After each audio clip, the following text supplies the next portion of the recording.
Theodore Roosevelt had inherited McKinley's second term and won his first election in 1904. Technically, he could have run for president in 1904 for his second term, since his inherited term was finishing McKinley's 1900 term.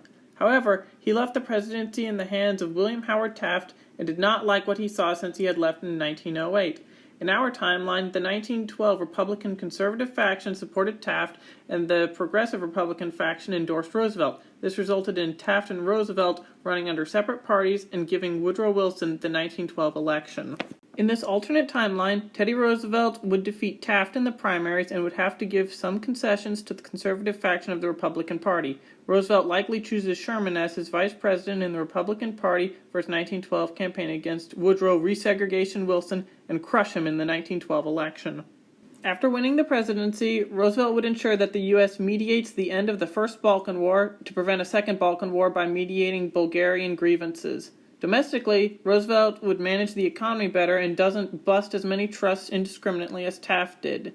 He would end child labor and have better gender and racial equality progress. In our timeline, Roosevelt had attempted to get Wilson to approve of an American volunteer force to join the war against Germany, and 2 of the 4 divisions were to be African-American troops, commanded by the soon-to-be-promoted Brigadier General Charles Young.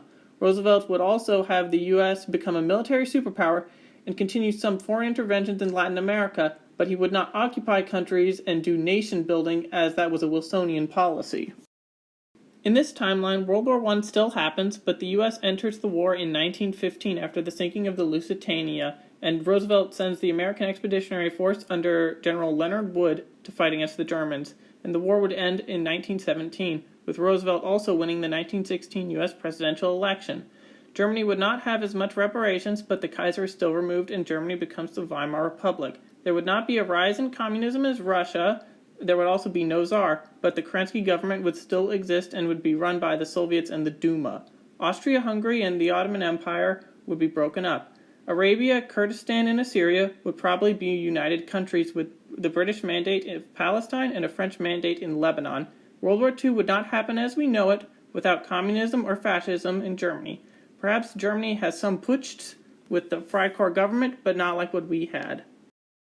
After the war, the U.S. government would likely put term limits in place for future presidents of the United States after Roosevelt leaves office, serving 4 terms. The 1920 election would likely see Leonard Wood win the Republican nomination after having led the American Expeditionary Forces and having been endorsed by Roosevelt. The party would be divided between Roosevelt enthusiast progressives and old guard conservatives again, limiting Wood's vice presidential options. He would pick either Herbert Hoover, who was a humanitarian during the Great War, or, more likely, he would choose Calvin Coolidge as his vice president, as Coolidge was beloved by all corners of the Republican Party in 1920. Leonard Wood and Calvin Coolidge would dominate the 1920 election, where Wood supports an internationalist and active foreign policy to prevent larger Bolshevik influence. Although I had said communism does not rise up in Russia just because the Tsar is gone, the world would still see revolutionary activities after the Great War, which had destroyed the existing social structures. Wood would want to maintain global peace as the U.S. becomes the arsenal for democracy for American allies. Wood and Coolidge would then win a decisive victory in the 1924 election and continue these policies.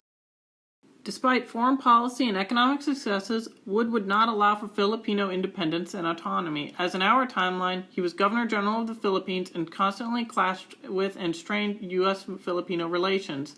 President Wood would tragically die in 1927 as a result of a brain tumor, leaving Coolidge as the president and Hoover as the new vice president for Calvin Coolidge in the 1928 election, where they would likely win, but probably lose the 1932 election to FDR in the start of an alternate Great Depression.